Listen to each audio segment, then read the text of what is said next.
युतीमध्ये अशा प्रकारच्या घटना या होत असतात। कार्यकर्त्यांना आणि पक्षांच्या लोकांना वाटतं की आपल्याला ही जागा मिळावी, त्यामुळे उशीर होत असतो आणि पूर्वीचे भाजपाचे आणि शिवसेनेचे खासदार ज्या ठिकाणातून निवडून आले होते त्या ठिकाणाची चर्चा करताना प्रत्येक गोष्टीचा विचार केला जातो आणि त्यानुसार निर्णय घेण्यात येत असतो।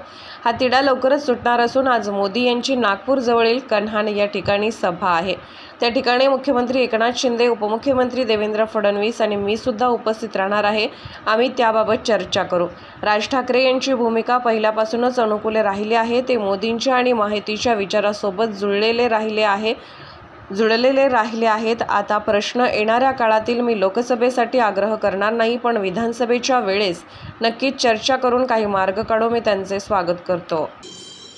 राजजींनी आम्हाला समर्थन दिलं आहे महायुतीला, त्याचं आम्ही मनापासून स्वागत करतो आणि त्यांची भूमिका तशी पहिल्यापासूनच अनुकूल राहिलेली आहे आणि ते मोदीजीच्या आणि या महायुतीच्या विचारासोबत जुळलेलेच राहिले आहे।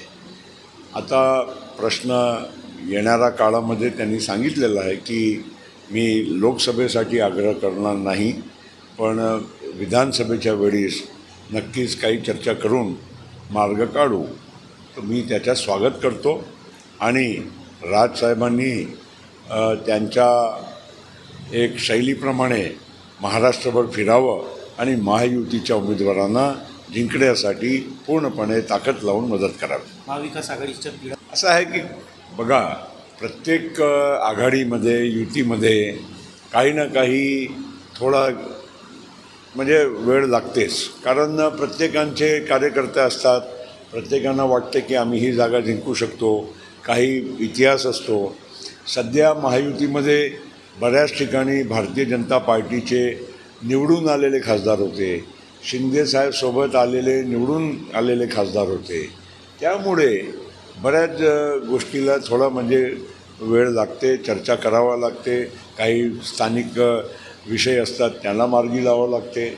आपण पाहतात की हळूहळू आता जिथे इलेक्शन सुरू झाले तिथे सगळी म्हणजे जे नाराजी आपसातले जे काही छोटे मोठे प्रश्न असतात ते तिढा सुटलेला आहे।